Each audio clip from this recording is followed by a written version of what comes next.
और फिर third row को थर्ड कॉलम से करेंगे, जीरो कहाँ होगा भाई, उसमें से ऐड करेंगे, सब पूरा हो जाएगा। थर्ड रो को जब थर्ड कॉलम से करेंगे आप, तो ऐसे केस में A13 L31 plus A23 L32 plus A23 L32 और प्लस A33 ऐसा आ जाएगा, ठीक है ना। अब इससे कंपेयर कर देंगे, सबका मान लिख दीजिए आप, सबका मान लिख दीजिए। A11 का मान क्या हो जाएगा 2, A12 का मान कितना जाएगा 3, A13 का मान कितना हो जाएगा 1, फिर A11 L21 का मान 1 हो जाएगा। तो यहाँ से देखो सबका मान निकल जाएगा, यहाँ से L21 का मान कितना आएगा 1/2, क्योंकि A11 मान 2 है ना।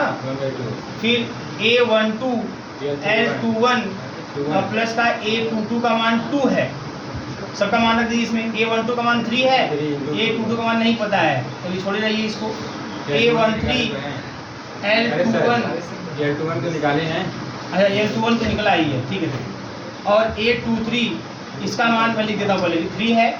फिर A11 L31 का मान 3 है, और A12 L31 plus A22 L32 इसका मान 1 है, और फिर A13 L31 plus A23 L32 plus A33 इसका मान 2 है। तो अब करना क्या, देखो यहाँ पे तो सब इसमें आ गए, तो हमको A12 का मान पता है 3, हम L21 का मान निकाल चुके हैं, वो रख देंगे तो हमें A22 का मान मिल जाएगा।